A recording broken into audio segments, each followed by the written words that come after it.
अंधे हो क्या? दिखाई नहीं देता?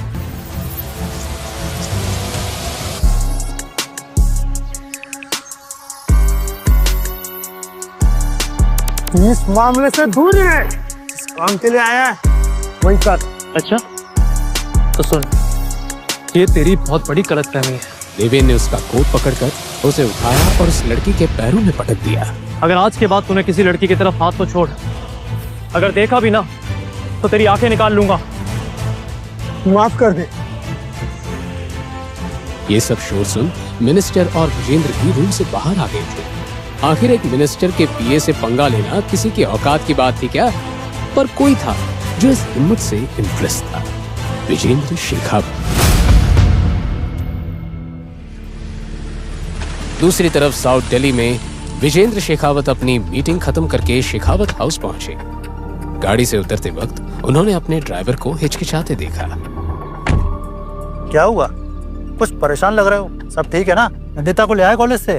साहब, आज कॉलेज से वापस आते वक्त हम पर किसी ने हमला किया। ड्राइवर एक ही सांस में सब बोल पड़ा।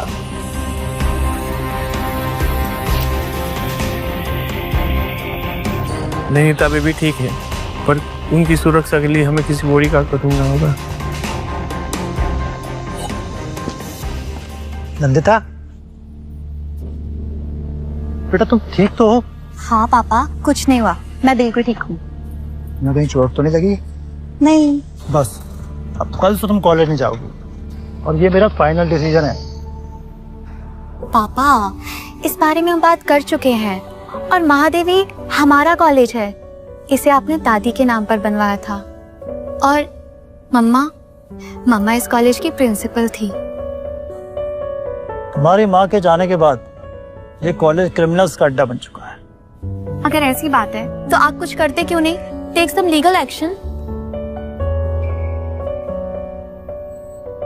मैंने डिसीजन ले लिया है, अब तुम कल से महादेवी कॉलेज नहीं जाओगी, और ये फाइनल। अगर आप जिद्दी हैं तो मैं भी आपकी बेटी हूँ। मैं महादेवी कॉलेज से ही पढ़ाई करूंगी। विजेंद्र के पास जवाब नहीं था, सिर्फ एक बात कही उन्होंने।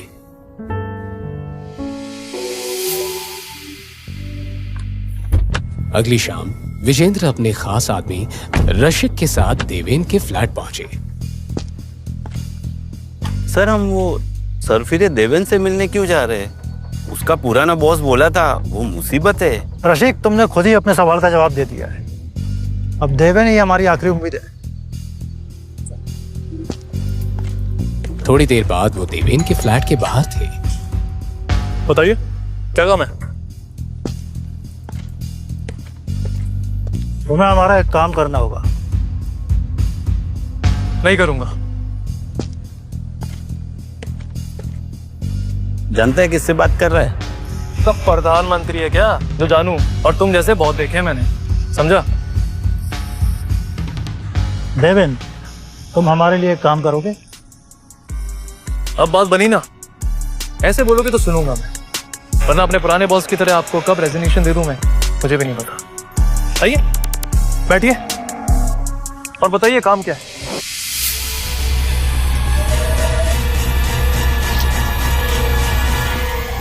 मुझे तुम्हें अपनी बेटी नंदिनी के बॉडीगार्ड के लिए हायर करना है। लेकिन एक कॉलेज स्टूडेंट को बॉडीगार्ड की क्या जरूरत है?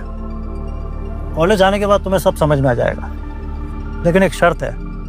मेरी बेटी नंदिनी को इस बारे में कुछ भी पता नहीं चलना चाहिए। तुम्हें अंडर कवर रहकर काम करना होगा।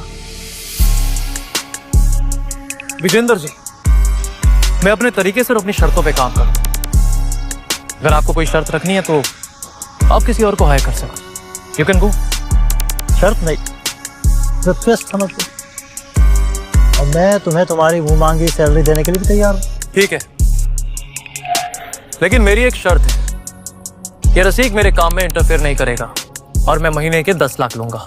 सर, ये पागल हो गया है। चलिए हम चलते हैं। रशिक गुस्से में था, पर विजेंद्र ने उसे रोका। मंजूर है।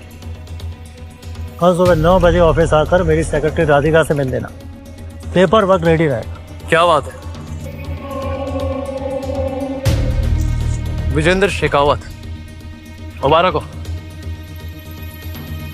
देवेन ने तुरंत अपनी रिसर्च शुरू कर दी। छत पर कुछ लड़के उस लड़की को घेर कर खड़े थे। मैं नीचे कूद के जान दे दूंगी। अरे तो मरने की क्या जरूरत है? अगली सुबह वो शेखावत कॉर्पोरेशन नाम की बिल्डिंग में कॉन्फिडेंटली एंटर हुआ। देवेन विजेंद्र के केबिन के पास पहुंचा। एक लड़की ने उसे रोका। मिस्टर देवेन,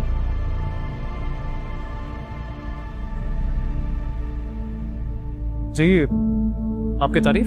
मेरी छोड़ो, तुम्हारी फाइल में रखी फोटो तुम्हारे हैंडसम चेहरे को सही से बयां नहीं कर पा रही थी। लगता है आज मेरी मीटिंग आपके साथ है। जी बिल्कुल, और आपने मुझे पूरा 1 घंटा वेट करवाया है। एक्चुअली मुझे लड़कियों को इंतजार कराना बिल्कुल भी पसंद नहीं है। हमें यहाँ पर आई गए हो तो क्यों ना हम आगे की बात कर लें? लगता है आपको काम की बहुत जल्दी है। इतनी बड़ी कंपनी में किसी लड़की का ऐसे खुलेआम फ्लर्ट करना देवेन को थोड़ा हैरान जरूर कर गया। ऑब्वियसली मैं नहीं चाहता कि आप जैसी खूबसूरत लड़की का टाइम वेस्ट हो। ये सुन के राधिका थोड़ा फ्लैटर हो गई और अपने डेस्क पर चली गई। वैसे मैं तुम्हारी फाइल पढ़ रही थी। बहुत बड़े और इम्पॉसिबल मिशन को तुमने सक्सेसफुली हैंडल किया है। इम्प्रेसिव। पर एक बात समझ नहीं आई, तुम्हारे डॉक्यूमेंट्स में तुम्हारा नाम देवेन मीरा लिखा है। ऐसे क्यों? आमतौर पे तो लोग सरनेम या फादर का नाम लिखते हैं।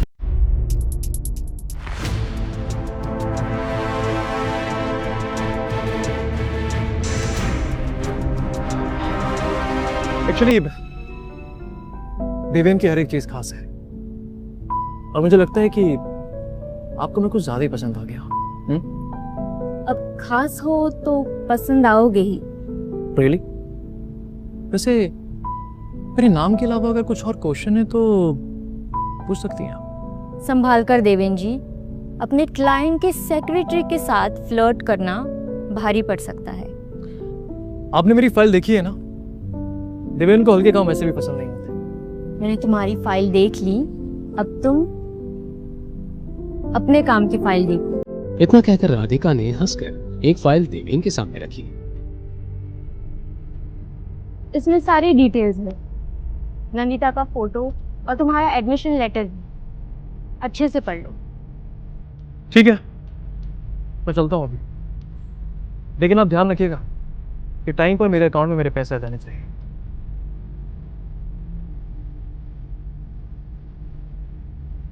अगले दिन एडमिशन लेटर लेके देवेन महादेवी जैसे मशहूर कॉलेज में एक साधारण स्टूडेंट की तरह साइकिल पर पहुंचा। सर ये बता सकते हैं आप कहाँ पर? भैया नया आया लगता है, इस कॉलेज में टिकला है तो संभल के रहियो।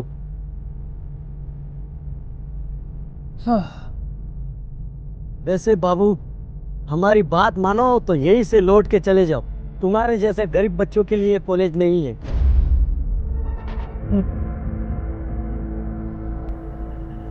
देवेन चुपचाप अंदर चला गया और अंदर उसे वही मिला जिसका उसे अंदाजा था। कोई डिसिप्लिन नाम की चीज ही नहीं थी।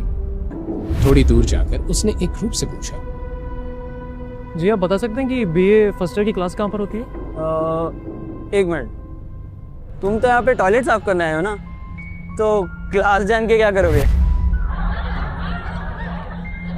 इतना भाव क्यों पा रहा है? मैं तो सिर्फ क्लास जाने का रास्ता पूछ रहा था। खैर छोड़, मैं किसी और से पूछ लूंगा। देवेन जानने के लिए मुड़ ही रहा था कि उस लड़के ने उसका कॉलर पकड़ लिया। अरे सुन, तुझ जैसे भिखारी को किसने एडमिशन दे दिया बे? देवेन ने उसका हाथ अपने कॉलर से हटाया और इस तरह पकड़ा। छोड़ छोड़। सॉरी आपको लगी तो नहीं ना? वो एक्चुअली क्या है ना, मेरी टी शर्ट खराब हो रही थी। अब आप सब लोग इतने अमीर घर से, लेकिन मुझे मेरे सारे काम खुद करने पड़ते हैं। कपड़े धोने पड़ते हैं, इस्त्री करना पड़ता है। अब बस वो हल्का सा आपका हाथ हटा रहा था तो थोड़ा सा आई एम सॉरी। साले तो शायद जानता नहीं है मेरा बाप कौन है। बिल्कुल सही पकड़े हैं, मैं तेरे बाप को नहीं जानता, लेकिन इतना जरूर जानता कि तेरी जैसी औलाद को पैदा करने के बाद वो बाप शर्मिंदा जरूर होता है।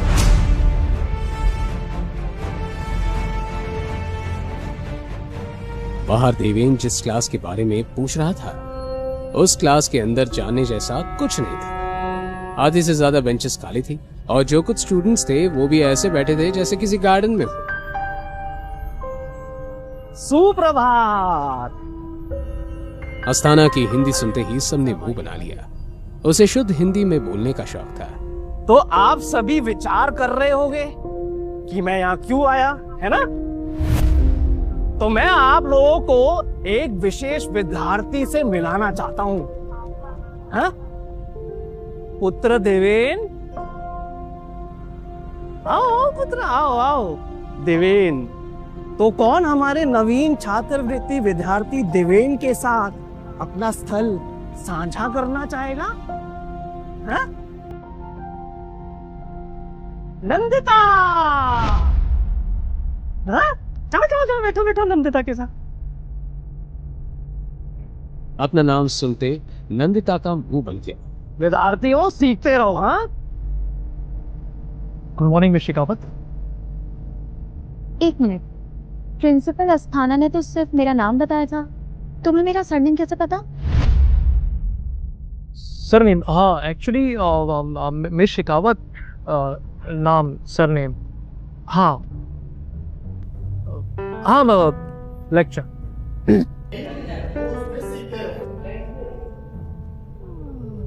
Excuse me. क्लास खत्म होते ही देवेन ने एक बार फिर नंदिता से बात करने की कोशिश की, पर तभी पीछे से एक आवाज आई। अरे तुम लैंडी, ये तो वही है जिसके बारे में मैंने तुम्हें बताया था। Hi, my name is Tanmay. What's going? Oh, hi Tony. चलो टोनी।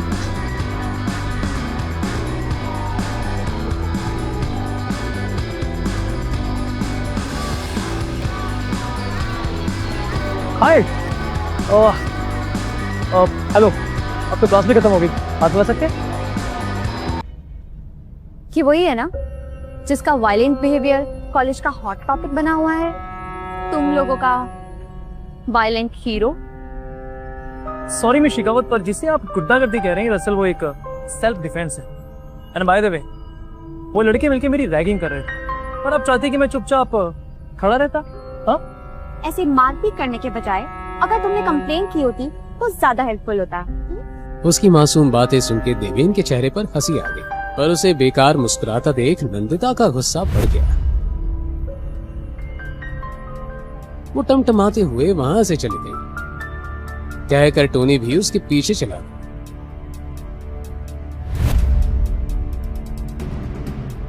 कैंटीन में एक टेबल पर टोनी और नंदिता बैठे थे। टोनी बोलो। सॉरी यार, वैसे एक बात बता, उसकी तो कोई गलती नहीं थी, तो फिर तू क्यों उसके ऊपर इतना बढ़ गई? जो भी हो पीनट, पर ऐसे मारा मारी करना इज नॉट कूल। और सुना नहीं तूने, violence is not the answer. Martin Luther junior king ने बोला था। ये कौन है? तुम्हारा कोई लंदन का अंकल है क्या? इस समोसे की जगह थोड़ा सा ध्यान बुक्स पर दिया होता तो तुझे पता होता। इस वक्त नंदिता किसी को ढूंढ रही थी। नंदिता ने इस बात को ज्यादा इम्पोर्टेंस नहीं दी। किसे ढूंढ रही है? रीना को। आज वो कॉलेज भी नहीं आई। उसके पास मेरे नोट्स हैं, उसने कहा था आज देगी, पर पता नहीं कहाँ रह गई लड़की। तो तू कल भी ले सकती है ना, जो हॉस्टल रूम से। इतना परेशान होने की क्या जरूरत है? वैसे पीनट, तुझे देवेन से ज्यादा इम्प्रेस होने की जरूरत नहीं है। उस जैसे गुंडे से जितना दूर रहा जाए उतना बेहतर है। हाय मिस शेखावत, मैंने सुना कि आपको मुझे याद किया। मुझे किसी पागल कुत्ते ने काटा है जो तुम जैसी मुसीबत को याद करूंगी? You are right. एक्चुअली आपको मुसीबत को याद करने की कोई जरूरत नहीं, क्योंकि आप तो वैसे भी एक परी बनाई आपस छुपी है। नंदिता जल्दी चल, रोके और उसकी गैंग प्रिया और निशांत को छेड़ रहे हैं। और ये रॉकी अपनी हरकतों से बात नहीं आएगा। चल पीनट। तू नहीं आएगा? बाबा, मुझे से पंगे लेने का कोई शौक नहीं। जा। इसे बस हीरोगिरी दिखाने का शौक है, किसी की हेल्प करने का नहीं।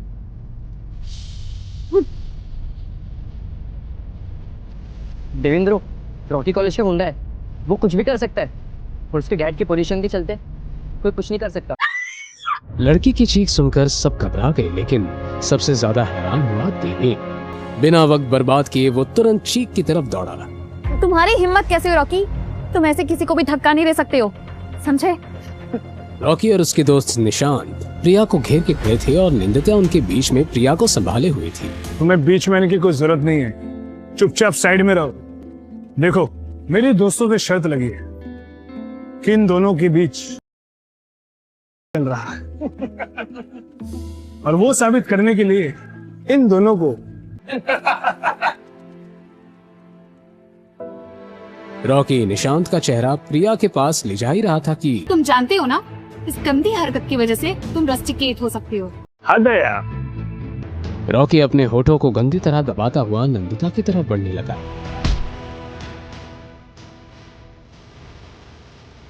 इससे पहले देवेन कुछ बोलता, रॉकी के दोस्त उस पर टूट पड़े, लेकिन हर स्टूडेंट की आंखों ने वो देखा, देवेन ने अकेले ही इन सबकी पिटाई कर दी थी।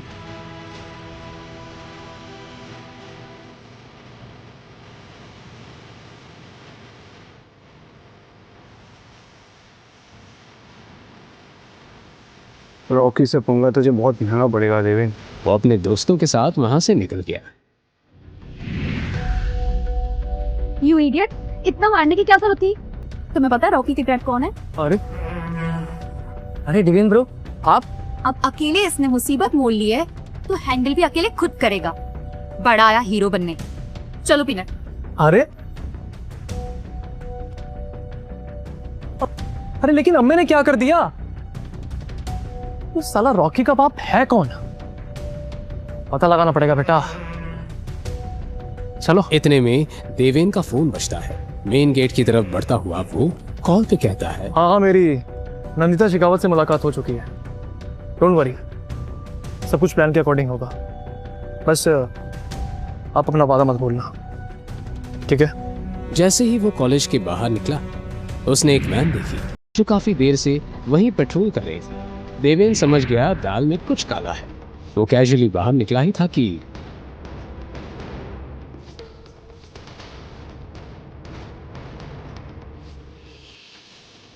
कुछ देर बाद देवेन को एक कमरे में लाया गया। उसकी बात को अनसुना कर दिया गया।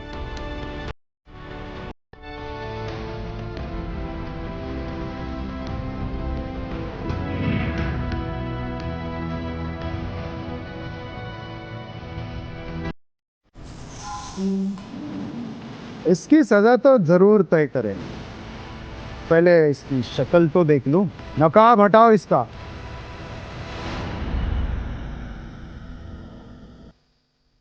तुम?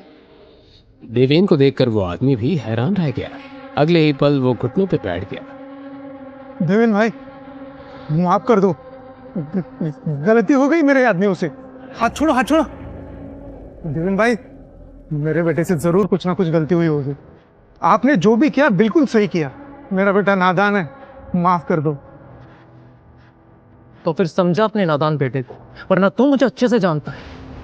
अगर मैं अपने पर आ गया ना, तो ऐसी लगाम लगाऊंगा कि तू और तेरा बेटा जिंदगी भर सर उठा के चल नहीं पाएगा। तो मैं चलो। ओह, नाइस कोड।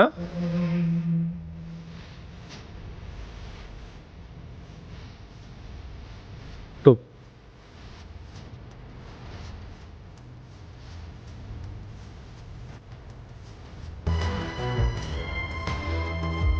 वैसे मेरा इतना टाइम वेस्ट करने का हर्जाना तो आपको देना पड़ेगा।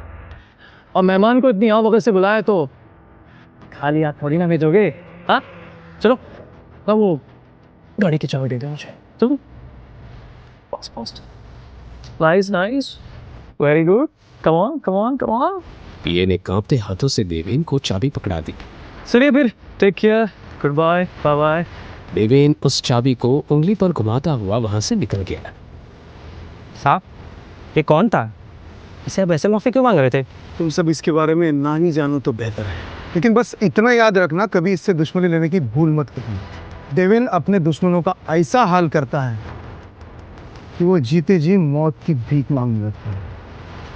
अगला दिन नंदिता ने कॉलेज आते ही सबसे पहले एडमिन ऑफिस जाकर रीना के बारे में पूछा, लेकिन उसका कोई पता नहीं चला, जैसे वो अचानक गायब हो गई।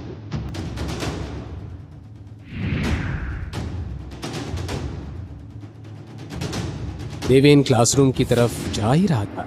कल के इंसिडेंट के बाद काफी स्टूडेंट्स उसे पहचान गए थे, लेकिन जहां लड़के उसके पास जाने से कतरा रहे थे, वहीं लड़कियां उसकी हीरोगिरी पर फिदा हो रही थी। क्लास में टोनी के आगे वाली सीट पर बैठी नंदिता ने फोन पे देवेन और उस लड़की का वीडियो चला रखा था। ये देख पीनट, कैसे आशिकी 3 चल रही है। प्यार के बदले प्यार बढ़ता है। ये और रॉकी दोनों के दोनों एक जैसे हैं। वो अगर मुगल एम्पायर है तो ये east India company. Rocky Pakistan से है क्या? कैसे तुम? वैसे मेरे बारे में बात हो रही तो इस कॉन्वर्सेशन में ज्वाइन करने का मुझे पूरा हक है ना? चलो बात करते हैं। पहले दिन बैठने दिया इसका मतलब ये नहीं है कि रोज रोज के लिए परमिशन मिल गई। जाओ उधर बैठो जाकर। निकलो यहाँ से। लेकिन राजकुमार जी, मुझे क्यों याद आ रहा है कि मैंने आपसे परमिशन मांगी थी? हाँ, पर वैसे नहीं ना, ये कॉलेज की सीट है, आपके घर का सोफा नहीं है जो हर वक्त मुझे आपसे परमिशन मांगे। हाँ भाई, तुम क्या बात कर रहे थे मेरे बारे में? बोलो। अच्छा, समझ गया। तो तुम टोनी से रिक्वेस्ट कर रही थी ना कि वो तुम्हारी मुझसे दोस्ती करा दे, तो मुझे थैंक यू बोल दो। हाँ, थैंक यू? किस लिए? ओह राइट, कल तुम मुझे हीरो की तरह बचाने आए थे, उसके लिए। यस। पर मैंने तुम्हें नहीं बुलाया था। हाँ, स्कूल। लिसन मिस्टर देवन, मुझे तुम्हारी रक्षा की कोई जरूरत नहीं है। मैं अपनी रक्षा खुद कर सकती हूँ, समझे? ओके। नहीं रिलैक्स, देवन मजाक कर रहा है। देखो,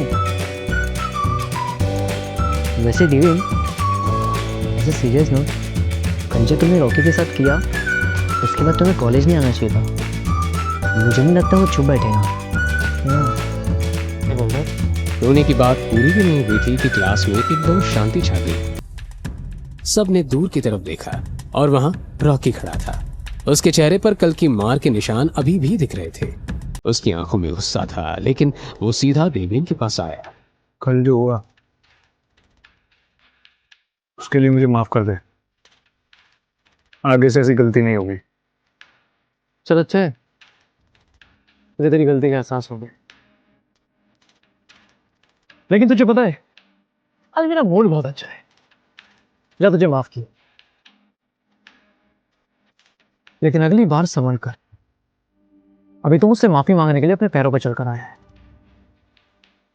लेकिन अगली बार तेरे पैरों के साथ साथ ना तेरी जुबान भी बोलने लायक नहीं रहेगी। समझा? चल। और हाँ सुन, ये गाड़ी की चाबी ले जा। अपने पापा को बोलना कि देवेन को कुछ खास पसंद नहीं है। हाँ? लेकिन उसके अंदर गुस्सा और नफरत उबल रही थी। क्या करेगा अब रॉकी? क्या देवेन और नंदिता की दोस्ती हो पाएगी? आगे की कहानी जानने के लिए देखिए अगला एपिसोड सिर्फ पॉकेट एफएम के YouTube चैनल पर, और हीरोगिरी के सारे एपिसोड्स को सुनने के लिए डिस्क्रिप्शन में दी लिंक से डाउनलोड करें पॉकेट एफएम ऐप।